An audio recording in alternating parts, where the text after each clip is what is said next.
우리가 사도행전의 말씀을 읽어보면 하나님의 말씀의 역동성, 감동적으로 하나님의 말씀을 읽게 됩니다. 여러 많은 성경의 책들이 있지만 사도행전처럼 이렇게 감동적인 스토리를 찾아보기 어려울 것입니다. 오순절에 성령께서 임하시는 사건, 그리고 말미암아 교회를 세우시는 성령의 은혜, 하나님의 말씀을 가진 사도들이, 주의 제자들이 그 말씀으로 전하고 또 말씀의 기적의 역사가 임하는 사건들, 그리고 스데반은 하나님의 그 보좌를 바라보고 천국문이 열리는 그러한 사건을 보게 됩니다.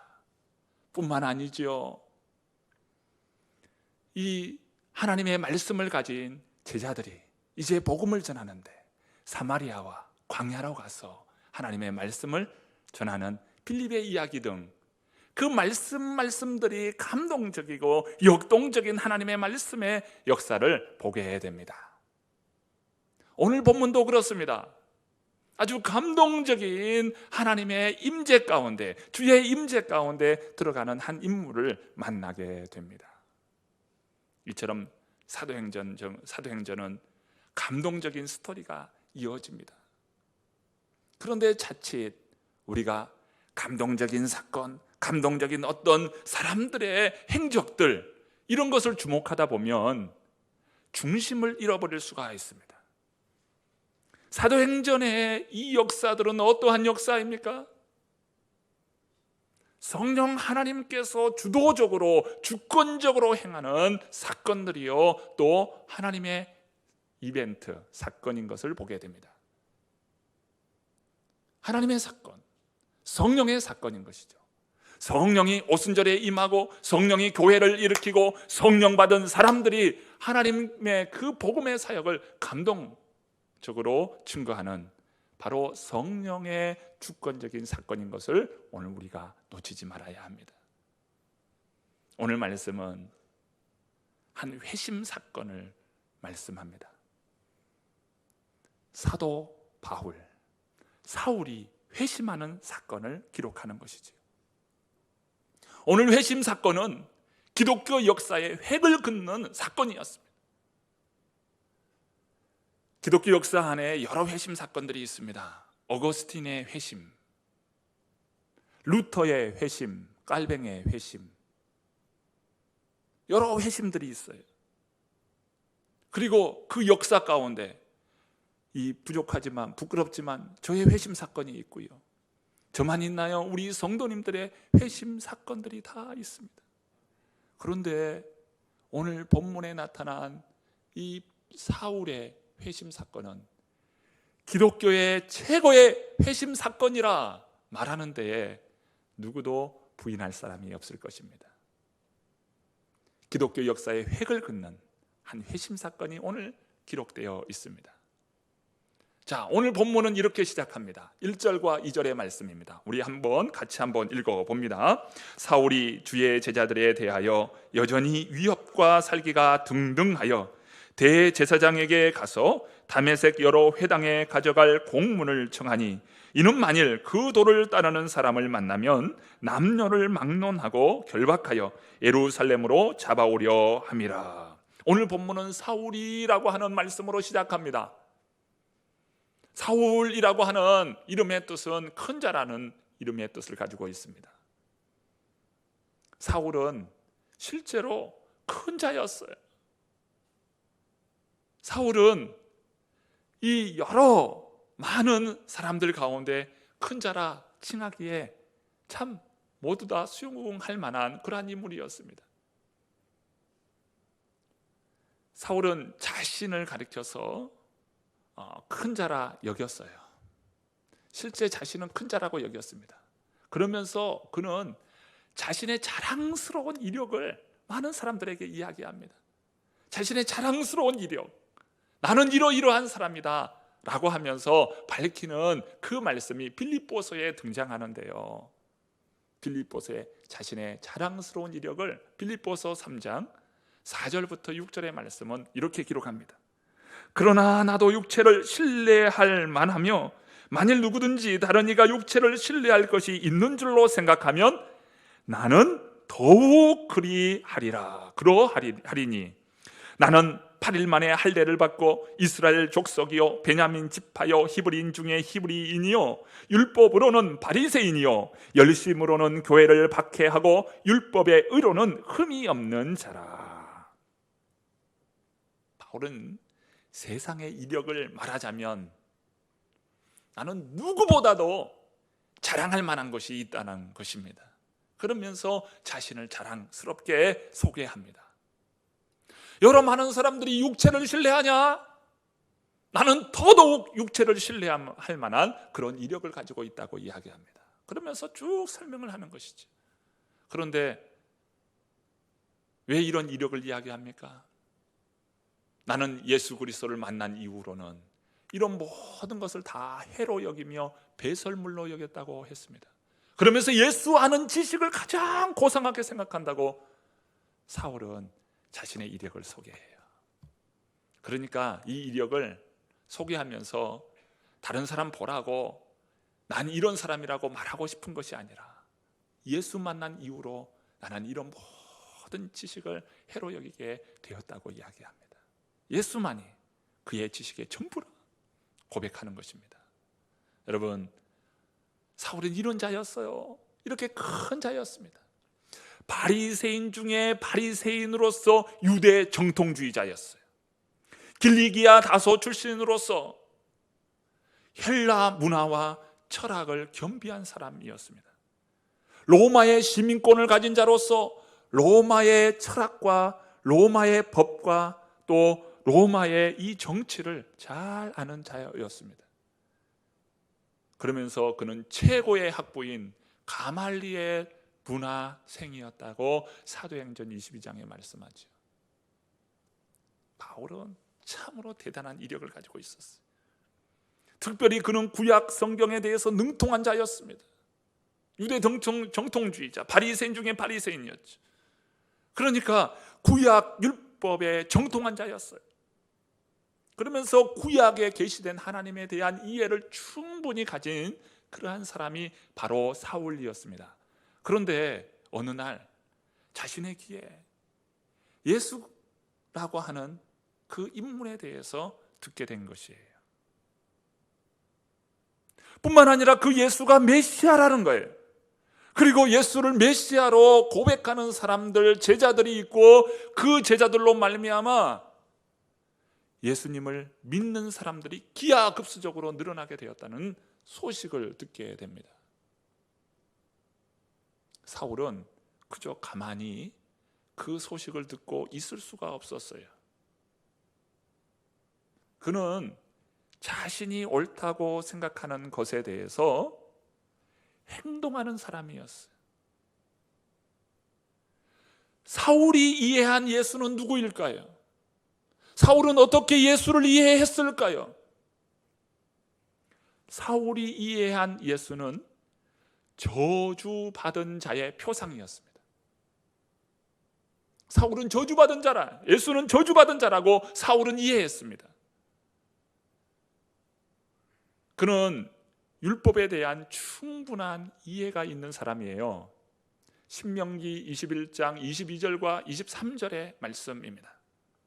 사람이 만일 죽을 죄를 범함으로 내가 그를 죽여 나무 위에 달거든 그 시체를 나무 위에 밤새도록 두지 말고 그날에 장사하여 내 하나님 여호와께서 내게 기업으로 주시는 땅을 더럽히지 말라.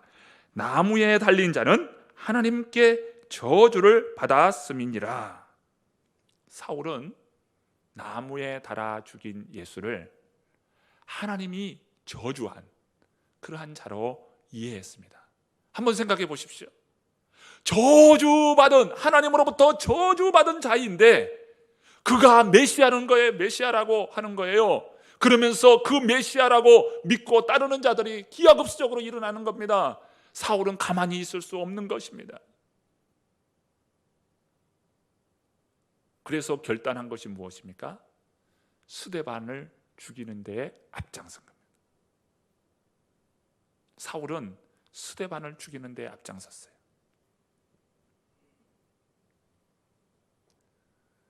그러면 사울은 스데반을 죽인 근거가 무엇입니까? 명확한 근거가 있어야 행동으로 옮길 것 아니겠습니까? 스데반을 죽이는 데에 그 근거, 그것은 민수기 25장을 이해해야 합니다. 사울은 자신의 육체를 신뢰할 만하다라고 자신의 자랑스러운 이력을 이야기하면서 내가 열심으로는 교회를 박해했다고 그는 그의 이력을 소개합니다. 여러분, 박해한 것이 이력이 될 수가 없잖아요. 그렇지 않습니까? 그런데 열심으로는 교회를 박해했다고 자신을 소개해요. 열심히 교회를 박해했다. 그 열심으로 스데반을 죽인 것이죠. 그러면 그 열심을 어떻게 이해하나? 민수기 25장은 이스라엘이 이제 가나안 땅을 향하여 나아갈 때 시딤이라고 하는 곳에 머물게 되었습니다. 그런데 가나안의 우상인 바알부올에 가담하면서 많은 사람들이 음행을 저지르게 돼요. 그로 말미암아 24,000명이나 되는 많은 사람들이 죽어가게 됩니다. 그 문제를 보았을 때에 그 원인이 바로 음행 사건이었다는 것을 알게 돼요. 그래서 여호와의 질투하심으로 질투한 한 사람이 등장하는데 그 사람이 아론의 손자인 비느하스입니다. 비느하스가 여호와의 열심을 가지고 여호와의 질투하심을 가지고 시므리와 미디안의 여인 고수비를 처단합니다. 그때 하나님께서 이 비느하스를 크게 칭찬하시고 비느하스에게 아주 귀한 언약을 베푸시는데요, 너의 그 제사장직은 영원한 제사장직이 될 것이다 라고 하면서 평화 언약을 주십니다. 그때 쓰이는 이 질투라고 하는 여호와의 질투하심이라고 하는 이 질투가 바로 열심이라고 하는 그 단어와 같은 단어입니다. 그러니까 지금 사울이 스데반을 죽이는 것은 마치 자신이 비느하스인 것이죠. 비느하스가 된 것처럼 스데반을 죽인 겁니다. 이렇게 죽인 것은 여호와의 질투하심, 여호와의 열심으로 비느하스를 죽여요. 이렇게 됐을 때 사울은 어떠한 사람입니까? 하나님으로부터 칭찬받을 만한 그러한 일을 한 것으로 그는 이해한 것입니다. 왜요? 여호와의 질투하심, 여호와의 열심으로 그 스데반을 죽였어요. 자, 문제는 여기서 끝난 것이 아니에요. 예루살렘에서 대제사장을 찾아갑니다. 예루살렘에 있는 대제사장을 찾아가요. 그러면서 예루살렘에 있었던 여러 많은 주의 제자들에 대한 공문을 들고 이제 핍박으로 말미암아 흩어져서 여러 지역으로 흩어진 그리스도인들의 그 명단을 가지고 어디로 갑니까? 다메섹으로 가는 거예요. 다메섹은 예루살렘으로부터 북동쪽으로 240km 떨어져 있습니다. 그리고 고지의 지형이에요. 지형적으로 685m의 고지대에 형성된 도시이죠. 사울이 이제 이 다메섹으로 공문을 가지고 가는 도중에 다메섹에 거의 다다랐을 때예요. 그 가운데서 이 하나님의 은혜의 체험을 하게 됩니다. 자, 본문 3절 말씀을 읽어봅니다. 함께 읽습니다. 사울이 길을 가다가 다메섹에 가까이 이르더니 호련히 하늘로부터 빛이 그를 둘러 비추는지라. 자, 사울은 호련히 하늘로부터 빛이 그를 둘러 비추는 이러한 은혜 체험을 하게 돼요. 그런데 이 사건은 사도행전 2장에 오순절에 성령 강림 임하셨던 그 모습과 매우 흡사합니다. 사도행전 2장 2절의 말씀입니다. 호련히 하늘로부터 급하고 강한 바람 같은 소리가 있어 그들이 앉은 온 집에 가득하며, 호련히 하늘로부터 급하고 강한 바람 같은 소리가 있어, 이렇게 표현하고 있죠. 오늘 본문에서도 표현하고 있습니다. 호련히 하늘로부터 빛이 그를 둘러 비추는지라. 어떤 사건입니까? 성령이 임하는 사건입니다. 성령이 임재하는 사건이에요. 성령께서 교회 공동체 안에 임하는 오순절에 임하였던 그 사건이 오늘 개인에게, 바로 사울에게 성령께서 임하고 계십니다. 성령님은 우리 새로남 교회 공동체 안에 임하시고요, 성도님들 한 분 한 분 한 개인에게 임하신다는 이 사실입니다. 우리 교회 안에 주의 성령이 임재하시고, 또 우리 성도님 한 분 한 분 위에 성령님께서 임재하십니다. 오늘 우리가 참 심령을 열어서 주님의 임재하심을 오늘 우리가 다 경험하고 심령을 다 열어 주님 앞에 나아갈 수 있기를 바랍니다. 주의 성령이 임재하시니까요, 사울이 그대로 있을 수가 없었어요. 주의 빛이 그를 둘러 비칠 때에 그는 땅바닥에 엎드려 꼬꾸라지게 됩니다. 자, 본문 4절과 5절의 말씀입니다. 우리 또 한번 읽어보겠습니다. 땅에 엎드려져 들으매 소리가 있어 이르되 사울아 사울아 내가 어찌하여 나를 박해하느냐 하시거늘 대답하되 주여 누구시니까? 이르시되 나는 내가 박해하는 예수라. 사울은 호련히 하늘로부터 빛이 그를 둘러 비쳤을 때에 그 빛에 압도하여 그는 땅바닥에 엎드립니다. 그 빛은 보통의 빛이 아니었어요. 그를 둘러 비추는 그 빛은 그의 심령에까지, 그의 심령에까지 비추는 빛이었습니다. 아주 강한 빛이 그를 둘러 비추게 된 것이지요. 그러면서 주님께서 음성을 들려주시는데 사울아 사울아 어찌하여 나를 핍박하느냐, 나를 박해하느냐 라고 하는 주님의 음성이었습니다. 여기서 주님께서 사울아 사울아 반복적으로 이름을 부르십니다. 성경에는 이렇게 반복적으로 이름을 부르는 경우들이 종종 있었어요. 모리아산에서 아브라함이 그의 아들 이삭을 제물로 드릴 때에 아주 급박스러운 음성으로 말씀하셨죠. 아브라함아 아브라함아. 아브라함을 부르십니다. 그리고 출애굽기 3장에서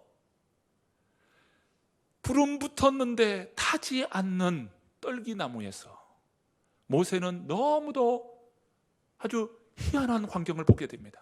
그러면서 그 불이 붙은 떨기나무에 가까이 갔을 때에 음성이 들리지요. 그때 부를 때도 모세야 모세야 2번 반복하여 부르십니다. 또 실로의 어린 사무엘이 밤에 잠을 자려고 청하였을 때에 하나님이 또 부르십니다. 사무엘아 사무엘아. 이렇게 2번 또 부르셔요. 그리고 예수님도 마찬가지입니다. 예수님도 마르다와 마리아가 있는 그 집에 머무르는 동안 마르다에게 부르실 때 마르다야 마르다야 라고 2번 부르시는 경우들이 있었습니다. 자, 종합해보면 2번 왜 주님께서는 그 이름을 2번 반복해서 부르시는가? 먼저는 긴박성이에요. 긴박성. 아주 긴박할 때에 이 2번 부르셔요. 또 다정한 표현으로서 이렇게 2번 이름을 불러 주십니다. 그리고 어떠한 특별한 목적이 있을 때 2번 부르셔요. 사울아 사울아. 이것은 긴박하고 다정한 표현이면서 특별한 목적이 있을 때 부르시는 주님의 음성이었어요. 그러면서 주님께서 그의 이름을 부르시죠. 사울아 사울아. 여러분, 주님이 우리의 이름을 기억하고 계신다는 것 여러분 아십니까? 주님이 우리의 이름을 기억하셔요. 한 번은 예수님께서 여리고에 이제 지나가시게 됩니다. 그때 마침 그 소문을 듣고, 그 소식을 듣고 뽕나무에 올라간, 돌 무화과 나무에 올라간 한 사람이 있죠. 삭개오입니다. 삭개오가 무화과 나무에 오를 때 참 예수님께서 삭개오가 그 눈을 들어서 그 예수님을 바라봤어요. 삭개오는 예수님을 처음 목격합니다. 그때 예수님께서 이 삭개오에게 처음 하셨던 말씀이 무엇입니까? 삭개오야, 내려오라. 오늘 내가 내 집에 유하여야 하겠다. 우리 주님은요, 우리의 이름을 기억하셔요. 여러분, 이름을 기억하고 있다는 것은 무엇입니까? 너의 삶을 다 알고 있다는 거예요. 내가 다 안다는 겁니다. 그게 이름을 기억하는 거예요. 우리 주님이 우리의 이름을 다 기억하고 있어요. 내 이름 아시죠?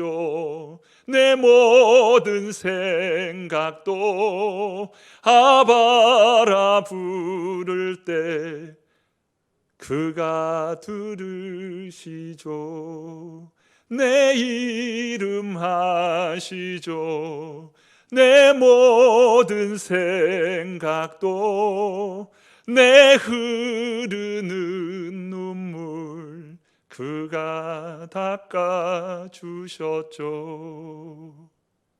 주님이요, 우리의 이름을 아셔요. 우리의 이름을 부르셔요.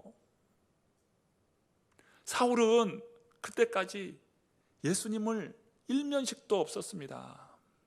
한 번도 만나본 적이 없는 그런 사울입니다. 그런데 우리 부활하신 그 주님은 그 이름을 아시고 그 이름을 부르시는 거예요.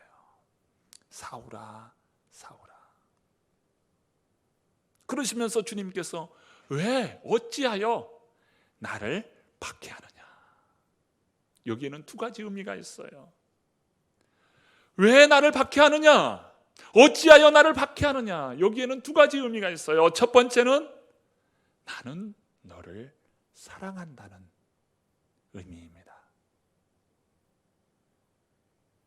나는 너를 위해 십자가의 모진 고통, 그 질고를 다 지고 너를 위하여 죽었다. 나는 네가 돌아오기를 바라였고 네가 참 나를 기억해 주기를 바랬다. 나는 너를 사랑하여 지금까지 기다리고 있었다. 그런데 어찌하여 너는 나의 사랑을 외면하고 어찌하여 나를 박해하느냐. 나는 너를 사랑한다는 거예요. 어찌하여 나를 박해하느냐. 나는 너를 위해서 모든 것 다 주었는데, 너를 위해서 모든 것을 다 내어주었는데 어찌하여 너는 나의 그 사랑을 모르고 박해하느냐 라고 하는 주님의 음성입니다. 나는 너를 사랑한다라고 하는 주님의 말씀이에요. 두 번째 의미는 왜 나를 박해하느냐 이거예요. 핍박하느냐 이거예요. 사울은 주의 교회를 핍박했고 주님의 제자들을 핍박했습니다. 예수님을 한 번도 만나본 적이 없어요. 사울은 예수님을 핍박한 적이 없습니다. 교회를 핍박했고 예수 믿는 자 성도를 핍박했지 예수님을 핍박하지 않았어요. 그런데 주님은 뭐라고 말씀하십니까? 너는 왜 나를 핍박하느냐 라고 말씀합니다. 지금 무엇일까요? 교회를 핍박하는 것이 나를 핍박하는 것이고 주의 성도를 핍박하는 것이 나를 핍박하는 것이라는 것입니다. 여기에는 중요한 도식이 있어요. 교회는 주님이요, 주의 성도는 주님의 몸이라는 거예요. 주의 지체라는 거예요.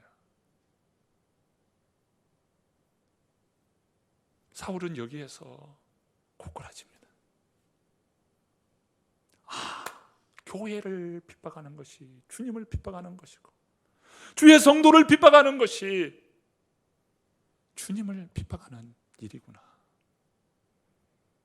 여러분, 우리는 교회에 대해서 여러 가지 이야기를 하고, 세상 사람들은 교회에 대하여 여러 가지 핍박의 이야기들을 합니다.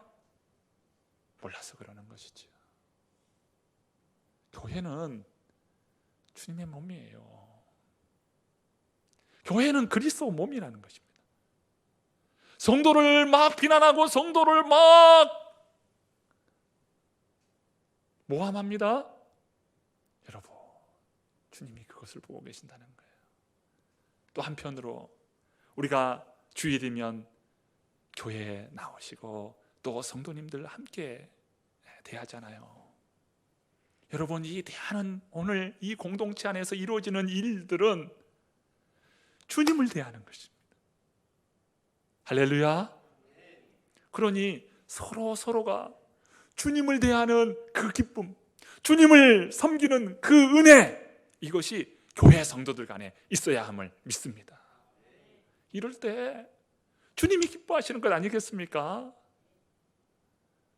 오늘 주일에 우리가 함께 모여서 예배할 수 있는 것은 얼마나 감사한 일이고 감동적인 일입니까? 이처럼 기쁘고 감동적인 일이 어디 있겠습니까? 성도를 대하여 보고, 또 주님의 몸인 교회에 나오고, 또 주님께 함께 우리가 공동체로서 주님께 예배할 수 있는 이 좋은 시간이 되어졌다는 것이 얼마나 감사한 일입니까? 우리 사랑하는 성도님들, 참 교회를 사랑하시고 성도를 사랑하시고 주님을 깊이 사랑할 수 있기를 바랍니다. 한 주간 살면서 참 주님의 임재 안에, 주님의 거룩하신 그 사랑 속에서 한 주간 보낼 수 있기를 바랍니다. 주님을 기억하고 그 사랑에서 다 녹아지고 우리의 심령이 주의 은혜, 주의 사랑을 받았어. 참 복음의 은혜의 영광의 빛이 나를 통하여 계속해서 비춰짐으로 인하여 많은 사람들이 그리스도의 은혜 앞에 회복되어지는 귀한 역사가 오늘 우리 모두에게 있기를 간절히 축원합니다.